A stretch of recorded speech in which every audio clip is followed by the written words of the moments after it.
Hi, it's Angela. Just taking a few seconds because I need to tell you something. Before I head out the door, you can see I'm in my sweats. I'm in my Mega 100 Street Crew sweatshirt. Although I wasn't a street crew, I was an on-air personality with them on many of their shows. Anyway, getting to the point. I'm up to here listening to the sexual harassment complaints that are being brought forward, including my own, which I'm going to be telling you all about, that happened on 2 stations that I was working on. But I want to say this much to you.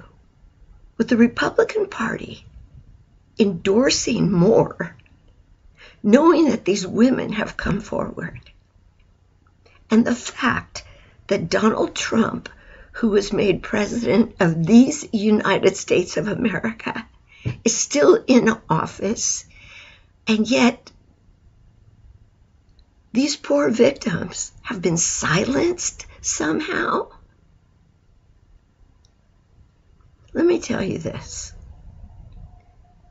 When you've been sexually assaulted as a child, as I was, and my sister, who may be my half-sister, was, by the same person, and nobody said anything because we were in fear of this extended family unit breaking down.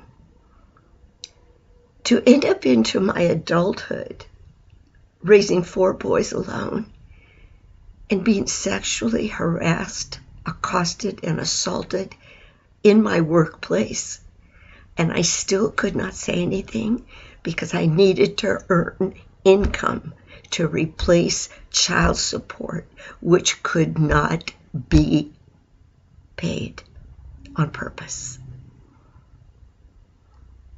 It's not that it couldn't be collected. It was that it was being purposely withheld from my sons and myself. Listening to these women make their cases, and still adults ignore them, diminish their content in favor of these perpetrators, makes my blood boil. So, the introduction that I have to this podcast, which is coming up, is firstly dedicated to my father, because I wouldn't be here without my dad. And after that, turn on the lights and let the show begin, because every single bit of my truth is coming out. Just a heads up, those women who support these Republicans, who have victims that have come forward to make their claims because for whatever reason they were incapable of saying H-E-L-P at the time, how could you possibly stand in your shoes and not believe them? I just had to say that before I left today.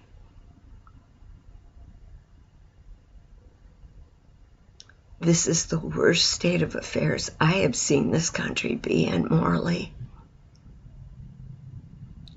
And the bottom line is this: it teaches our young girls that they cannot speak out,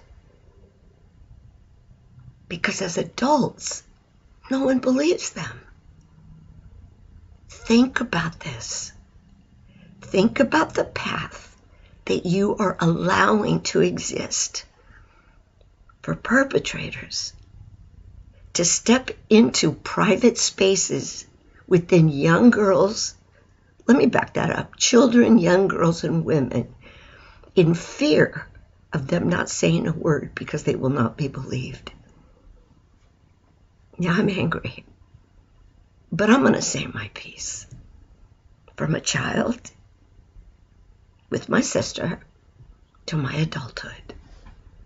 So, on that note, I'll be talking to you in just a few. I'm angry.